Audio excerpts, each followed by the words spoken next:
എല്ലാവർക്കും നമസ്കാരം. ഇന്ന് ഞാനിവിടെ തയ്യാറാക്കാൻ പോകുന്ന അമ്പൂർ ചിക്കൻ ബിരിയാണിയാണ്. തമിഴ്നാട്ടിലെ ഫേമസ് ചിക്കൻ ബിരിയാണിയാണിത്. അപ്പൊ എങ്ങനെയാണ് തയ്യാറാക്കുന്നതെന്ന് നോക്കാം.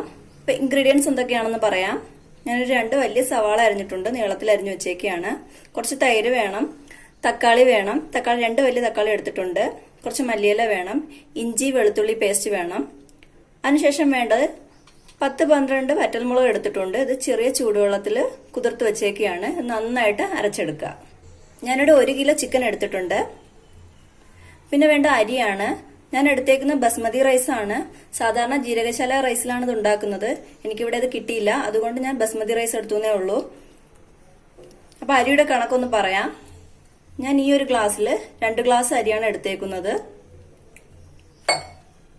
പിന്നെ വേണ്ടത് കുറച്ച് സ്പൈസസ് ആണ്. പട്ട, ഗ്രാമ്പു, ഏലക്ക, പിന്നെ നാരങ്ങനീര് വേണം. ഇനി നമുക്ക് ബിരിയാണി തയ്യാറാക്കാം. പാത്രം ചൂടായിട്ടുണ്ട്. നമുക്ക് എണ്ണ ഒഴിച്ചു കൊടുക്കാം. ഏതെങ്കിലും റിഫൈൻഡ് ഓയിൽ ഒഴിച്ചു കൊടുക്കുക.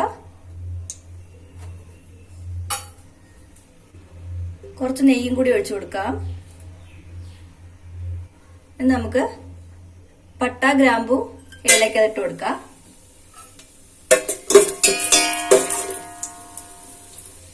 ചതച്ചു വെച്ച ഇഞ്ചി വെളുത്തുള്ളി ചേർത്ത് കൊടുക്കുക.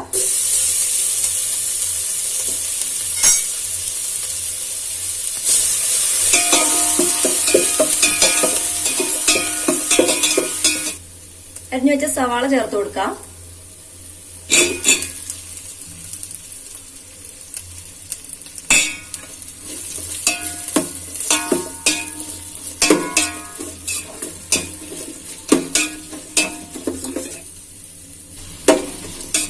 നന്നായിട്ടൊന്ന് ഇളക്കി കൊടുക്കുക. സവാള നന്നായിട്ട് വഴണ്ടു വരണം.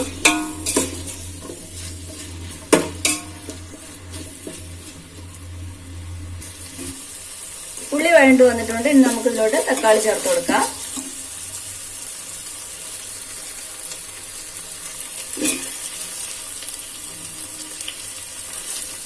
നന്നായിട്ടൊന്ന് ഇളക്കുക.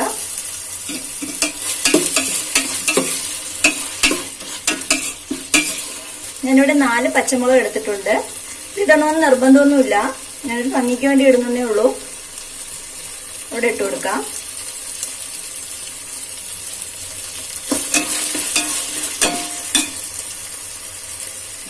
ഉള്ളിയും തക്കാളിയൊക്കെ നന്നായിട്ട് വഴണ്ടു വന്നിട്ടുണ്ട്. നമുക്ക് ഇതിലോട്ട് നേരത്തെ അരച്ചു വെച്ച മുളക് ചേർത്ത് കൊടുക്കാം.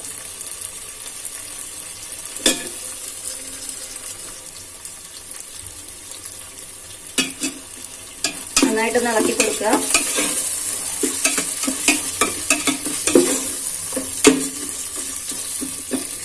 മുളകിന്റെ പച്ചക്കുത്തൽ മാറുന്ന വരെ ഒന്ന് ഇളക്കുക.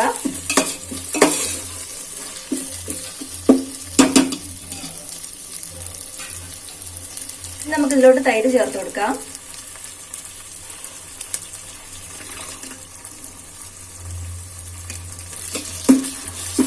നന്നായിട്ട് ഇളക്കി കൊടുക്കുക.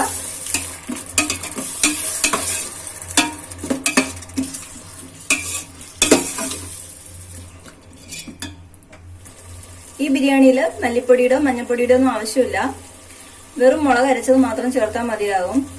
അപ്പൊ ഇനി നമുക്ക് ഇതിലോട്ട് ചിക്കൻ ചേർത്ത് കൊടുക്കാം.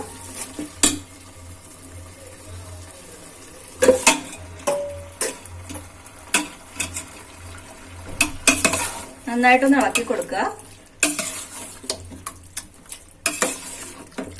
നിങ്ങൾക്ക് വേണമെങ്കിൽ കാശ്മീരി ചില്ലിയൊക്കെ ഉപയോഗിക്കാം കേട്ടോ. അപ്പൊ അതാകുമ്പോൾ നല്ല കളർ കിട്ടും. ഞാനിവിടെ ഉപയോഗിച്ചത് സാധാ നമ്മുടെ വറ്റൽമുളകാണ്. നന്നായിട്ട് ഇളക്കുക.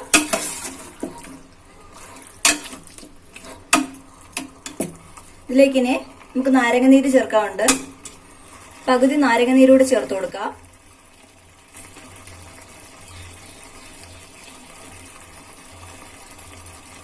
ഇതിലേക്ക് നമുക്ക് മല്ലിയില അരിഞ്ഞതും കൂടി ചേർത്ത് കൊടുക്കാം. നന്നായിട്ട് ഇളക്കിയതിന് ശേഷം 10 മിനിറ്റ് അടച്ചു വെച്ച് വേവിച്ചെടുക്കാം. 10 മിനിറ്റ് ആയിട്ടുണ്ട്. നമുക്കൊന്ന് തുറന്നു നോക്കാം.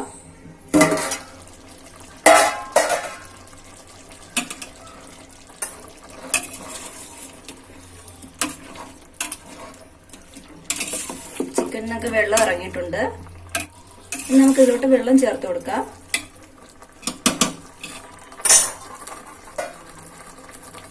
ഞാനിവിടെ 3 ഗ്ലാസ് വെള്ളമാണ് ഒഴിക്കുന്നത്.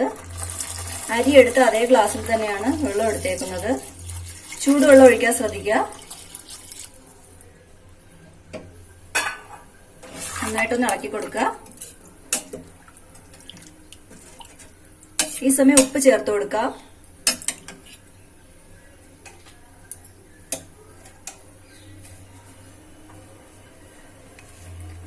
ഉപ്പ് അധികം ചേർത്ത് കൊടുക്കുക, എന്നാൽ മാത്രമേ ചോറിൽ ഉപ്പ് പിടിക്കുകയുള്ളൂ.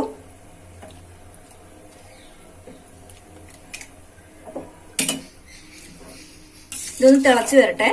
അതിനുശേഷം നമുക്ക് അരി ഇട്ട് കൊടുക്കാം. വെള്ളം തിളയ്ക്കാൻ തുടങ്ങിയിട്ടുണ്ട്. ഇനി നമുക്ക് ഇതിലോട്ട് അരി ഇട്ട് കൊടുക്കാം.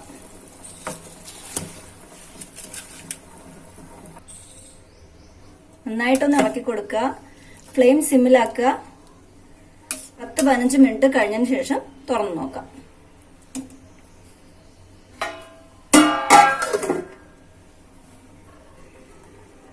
ഇപ്പൊ 15 മിനിറ്റ് ആയിട്ടുണ്ട്. നമുക്കൊന്ന് തുറന്നു നോക്കാം.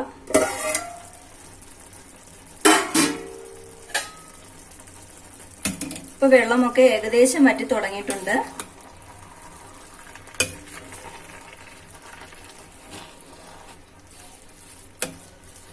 നമുക്കിതൊരു 10 മിനിറ്റും കൂടി വേവിച്ചെടുക്കാം. ഇതുപോലെ പഴയൊരു പാൻ ചൂടാക്കാൻ വെക്കുക. പാൻ നല്ല ചൂടായിട്ടുണ്ട്. നമുക്ക് നമ്മുടെ ബിരിയാണിയുടെ പാത്രത്തിന്റെ മുകളിലായിട്ട് വെച്ചു കൊടുക്കാം. ഫ്ലെയിം സിമ്മിലാക്കുക. ഒരു 10 മിനിറ്റ് കൂടെ കഴിയുമ്പോൾ ബിരിയാണി റെഡിയാവും.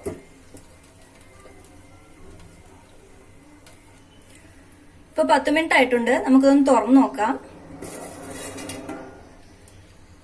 അപ്പോൾ നമ്മുടെ അമ്പൂർ ചിക്കൻ ബിരിയാണി റെഡി ആയിട്ടുണ്ട്. നമുക്കിതിലോട്ട് കുറച്ച് മല്ലിയില ഇട്ട് കൊടുക്കാം.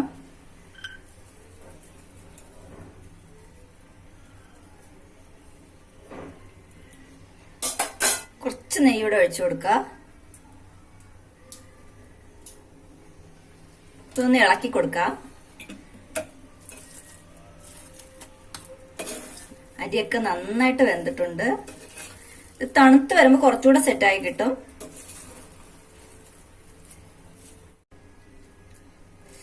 പെട്ടെന്ന് തന്നെ തയ്യാറാക്കാൻ പറ്റിയൊരു ബിരിയാണിയാണിത്. അധികം മസാലകളൊന്നുമില്ല. അപ്പോൾ ഇഷ്ടമായെങ്കിൽ എല്ലാവരും ഒന്ന് ട്രൈ ചെയ്ത് നോക്കുക. ലൈക്ക് ചെയ്യുക, ഷെയർ ചെയ്യുക. അതുപോലെ കമന്റ്സ് എന്തെങ്കിലും ഉണ്ടെങ്കിൽ അറിയിക്കുക.